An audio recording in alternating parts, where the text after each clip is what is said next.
उनके पाले में चले जाएं और ऐसे में भारतीय जनता पार्टी को एक बड़ा झटका लगता हुआ नजर आए, क्योंकि आपने जिस तरीके से जिक्र किया कि 100 विधायक लाइए और सरकार बनाइए, ये ऑफर केशव प्रसाद मौर्य को अखिलेश यादव देते हुए नजर आए थे, लेकिन केशव प्रसाद मौर्य ने इस ऑफर पर कोई भी अपनी प्रतिक्रिया नहीं दी है। लेकिन अगर भारतीय जनता पार्टी उनकी तमाम मांगों को पूरा नहीं करती है, भविष्य में उनके साथ यहाँ पर कोई बड़ा फेरबदल करती हुई नजर आती है और उनको डिप्टी सीएम ही रहने देती है और सीएम नहीं भी बनाती है, तो बेशक यहाँ पर हो सकता है अखिलेश यादव के खेमे में केशव प्रसाद मौर्य जाएं और भारतीय जनता पार्टी का विधानसभा चुनाव से पहले खेल बिगड़ता हुआ नजर आ रहा है। नमस्कार, मैं आश्रुति वोहरा और आप देख रहे हैं नेक्स्ट 9 न्यूज। आपका बहुत बहुत स्वागत हमारे इस खास प्रोग्राम सियासी सच में। बात करने जा रहे हैं उत्तर प्रदेश की राजनीति के बारे में, क्योंकि उत्तर प्रदेश में मौजूदा मुख्यमंत्री की गद्दी पर योगी आदित्यनाथ विराजमान हैं, लेकिन सवालों का दौर इसी बात पर टिका हुआ है और लगातार जो घड़ियां हैं वो इसी मुद्दे पर घूमते ही नजर आ रही हैं कि योगी आदित्यनाथ आखिर अपनी गद्दी पर कब तक विराजमान रहेंगे। क्योंकि सवाल इस बात पर है कि योगी आदित्यनाथ को उनकी गद्दी से हटाने के लिए खुद यूपी के डिप्टी सीएम केशव प्रसाद मौर्य लगातार पीछे लगे हुए हैं और अब केशव प्रसाद मौर्य आने वाले समय में भारतीय जनता पार्टी का साथ भी छोड़ सकते हैं, ऐसे कयास लगातार लगाए जा रहे हैं। लेकिन ना केवल केशव प्रसाद मौर्य बल्कि बीजेपी एनडीए के तमाम वो बड़े नेता, तमाम वो बड़े मंत्री और तमाम वो मुख्य चेहरे जो कहीं ना कहीं अगर एनडीए का साथ छोड़ देते हैं तो योगी आदित्यनाथ के लिए तो बड़ा झटका होगा ही, लेकिन बीजेपी की रणनीतियां भी फेल होती नजर आएंगी उत्तर प्रदेश में। बात अनुप्रिया पटेल की जा रही है, क्योंकि अनुप्रिया पटेल ने हाल ही में जिस हिसाब से तमाम पत्र योगी आदित्यनाथ को लिखती वो नजर आई थी और एक भी पत्र का उन्हें जवाब नहीं मिला था, ये बड़ा सवाल कहीं ना कहीं खड़ा करता है अनुप्रिया पटेल की राजनीति पर। और एनडीए में जो अनुप्रिया पटेल मंत्री पद पर बैठी भी हैं, लेकिन सवाल इसी बात पर है कि क्या मंत्री पद उनको तवज्जो दे रहा है, क्या एनडीए उनको तवज्जो दे रही है? क्योंकि मंत्री पद देना और अनुप्रिया पटेल के उस मंत्री पद की कहीं ना कहीं अगर आप देखें तो उस मंत्री पद की इज्जत रखना, ये बहुत बड़े सवाल लगातार अनुप्रिया पटेल से जुड़े खड़े होते नजर आ रहे हैं। और अनुप्रिया पटेल और केशव प्रसाद मौर्य अगर दल छोड़ देते हैं तो सियासत उत्तर प्रदेश की बदलती नजर आएगी और इसी मुद्दे पर आज चर्चा करेंगे। हमारे साथ मनीष मौजूद हैं। मनीष, स्वागत है आपका। क्या स्थिति देख रहे हैं? देखिए, जिस हिसाब से केशव प्रसाद मौर्य की अगर बात कर ली जाए, हाल ही में अखिलेश यादव ने उनको बड़ा प्रस्ताव ये दिया था कि आप हमारे साथ आइए, सरकार बनाइए, 100 विधायक लाइए और पार्टी में बहुमत साबित कर लीजिए, लेकिन अभी तक केशव प्रसाद मौर्य कोई भी बड़े ऐलान करते नहीं नजर आ रहे हैं। और साथ ही दूसरी ओर अगर अनुप्रिया पटेल को आप देख लें तो अनुप्रिया पटेल ने हाल ही में आरक्षण का मुद्दा उठाया, अपनी ही पार्टी के खिलाफ बोलती नजर आई, पत्र पारित करती नजर आई, भेजती नजर आई, लेकिन योगी आदित्यनाथ ने एक भी पत्र का जवाब नहीं दिया। तो क्या लगता है, अनुप्रिया पटेल, केशव प्रसाद मौर्य, क्या ये दो अहम चेहरे बनते नजर आएंगे उत्तर प्रदेश की राजनीति में एक बड़ी हलचल पैदा करने के लिए?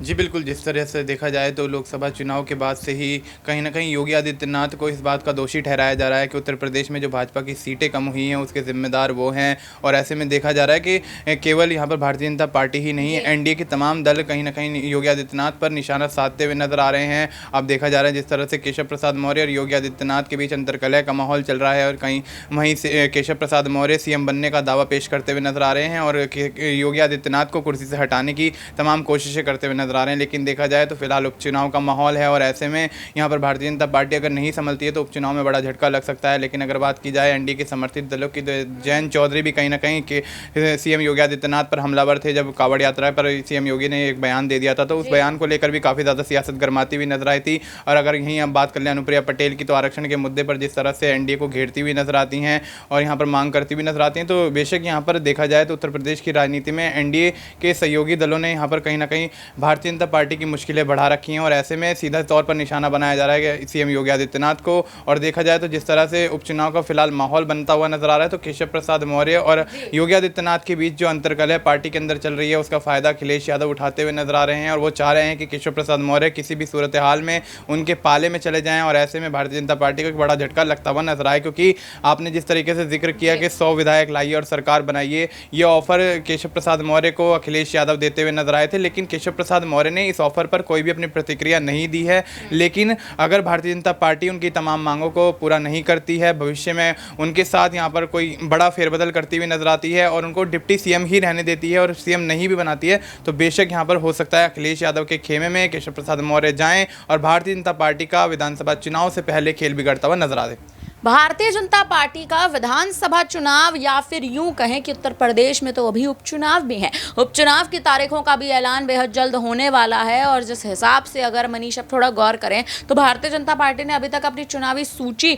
नहीं जारी की है, अपने प्रत्याशियों को नहीं उतारती नजर आई है और आखिर किस सीट से किसको इस बार मौका भारतीय जनता पार्टी देती नजर आएगी, इस पर अभी तक कोई भी औपचारिक मोहर नहीं है। क्या पता केशव प्रसाद मौर्य को ही कहीं ना कहीं भारतीय जनता पार्टी देखिए चुनावी मैदान में उतारती नजर आए, क्योंकि हाल ही में अगर याद दिला दें और जनता को भी इस बात से कहीं ना कहीं अवगत करा दें कि केशव प्रसाद मौर्य प्रधानमंत्री मोदी से मिलकर आए हैं। हाल ही में उनकी मुलाकात हुई और कहीं ना कहीं ये मुलाकात बताई जा रही है सीट शेयरिंग को लेकर। इस मुलाकात में तमाम बड़ी बातचीत करते नजर आए हैं। क्या लगता है केशव प्रसाद मौर्य क्या भारतीय जनता पार्टी में टिकने की कोई एक वजह भी बनाते नजर आएंगे? क्या स्थिति देख रहे हैं? जी बिल्कुल, देखिए जिस तरह से आपने जिक्र किया कि यहाँ पर नरेंद्र मोदी से, प्रधानमंत्री से मुलाकात करते हैं केशव प्रसाद मौर्य, और कुछ समय पहले यहाँ पर देखा गया था कि श्रुति जब उपचुनाव को लेकर हलचलें तेज़ होती हुई नजर आई थी, तैयारियां तेज़ होती हुई नजर आई थी, तो यहाँ पर केशव प्रसाद मौर्य और योगी आदित्यनाथ की दिल्ली में प्रधानमंत्री नरेंद्र मोदी के साथ, अमित शाह के साथ कई बैठकें हुई और उस बैठक में ये समझाया गया कि आप यहाँ पर अंतर्कलह का जो माहौल पार्टी के अंदर है उसको शांत करने की कोशिश कीजिए, क्योंकि उपचुनाव सर पर हैं और ऐसे में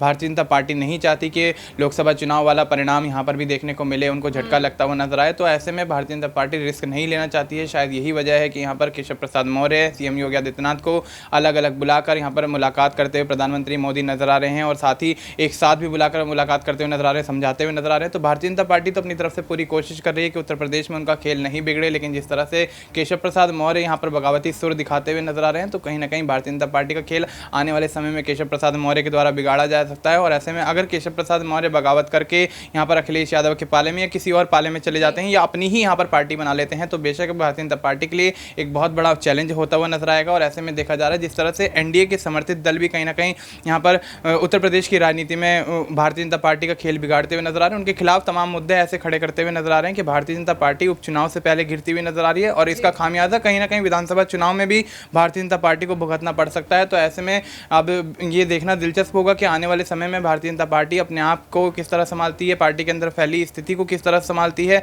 और एनडीए के सहयोगी दलों को किस तरह समझाने में कामयाब होती है, ताकि उनका उपचुनाव और साथ ही साथ विधानसभा चुनाव 2027 में खेल ना बिगड़े और सरकार दोबारा से वापसी करती हुई नजर आए। सरकार दोबारा से वापसी करती नजर आए। लेकिन मनीष एक आखिरी सवाल आपसे और लेंगे। देखिए जिस हिसाब से अनुप्रिया पटेल पर भी कयास लगाए जा रहे हैं कि अनुप्रिया पटेल भी कहीं ना कहीं जो इस तरह से उन्होंने हाल ही में आरक्षण का मुद्दा उठाया था, दूसरी ओर बृजभूषण शरण सिंह को ले लीजिए, केसरगंज से पूर्व सांसद हैं, वो भी हाल ही में कहते नजर आए थे कि योगी आदित्यनाथ को वो कहीं ना कहीं अगर आप देखें तो उनको उतनी तवज्जो नहीं देते हैं जो तवज्जो वो कहीं ना कहीं नरेंद्र मोदी को देते नजर आते हैं, यानी उनकी राह पर नहीं बल्कि मोदी राह पर चलते नजर आ रहे हैं। क्या लगता है बृजभूषण शरण सिंह पर जिस हिसाब से हाल ही में कयास थे कि पार्टी वो भी छोड़ते नजर आ सकते हैं, अनुप्रिया पटेल नाराज हैं, हाल ही में बैठक में नहीं पहुंची, तो क्या लगता है केशव प्रसाद मौर्य क्या बड़ी वजह बनते नजर आ सकते हैं यहां पर स्थिति बदलने की?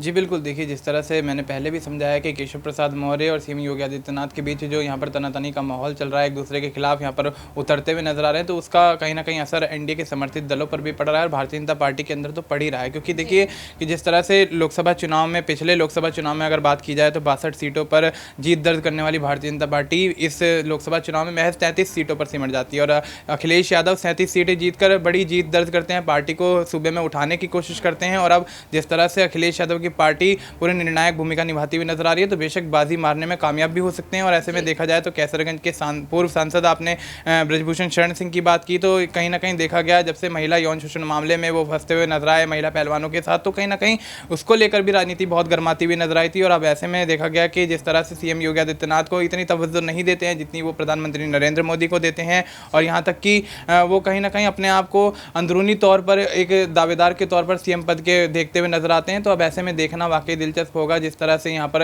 अनुप्रिया पटेल आरक्षण का मुद्दा उठाकर एनडीए को घेरती हैं, कि यहाँ पर कैसरगंज से सांसद बृजभूषण शरण सिंह भारतीय जनता पार्टी को घेरते हुए नजर आते हैं, और केशव प्रसाद मौर्य सीएम बनाने को लेकर यहाँ पर कहीं ना कहीं भारतीय जनता पार्टी के खिलाफ माहौल बनाते हुए नजर आ रहे हैं, सीएम योगी आदित्यनाथ के खिलाफ माहौल बनाते हुए नजर आ रहे हैं। तो ये तमाम ऐसी स्थितियाँ हैं जिससे अगर भारतीय जनता पार्टी नहीं उभरती है, बैठक नहीं करती है, बातचीत नहीं करती है, तो बेशक यहाँ पर उपचुनाव में तो खेल बिगड़ता हुआ नजर आएगा और विधानसभा चुनाव 2027 में भी बड़ा झटका लगता हुआ नजर आ सकता है और हो सकता है सीएम योगी आदित्यनाथ आदित्यनाथ की कुर्सी छीनती हुई भी नजर आए। सीएम योगी आदित्यनाथ की कुर्सी छीनती नजर आ सकती है, लेकिन देखना अब दिलचस्प होने वाला है कि उपचुनाव और उपचुनाव के बाद 27 के विधानसभा चुनाव, क्या रणनीति आखिर योगी आदित्यनाथ भारतीय जनता पार्टी एनडीए खेमा इस वक्त बनाता नजर आएगा, अपने ही नेताओं को आखिर कैसे रोकेगा और क्या वजहें देके रोकेगा। फिलहाल अब इस पूरे मामले पर आप क्या कहेंगे, आप हमें कमेंट करके जरूर बताएं। फिलहाल के लिए हम दोनों को दीजिए इजाजत, बने रहिए हमारे साथ और देखते रहिए नेक्स्ट टाइम न्यूज।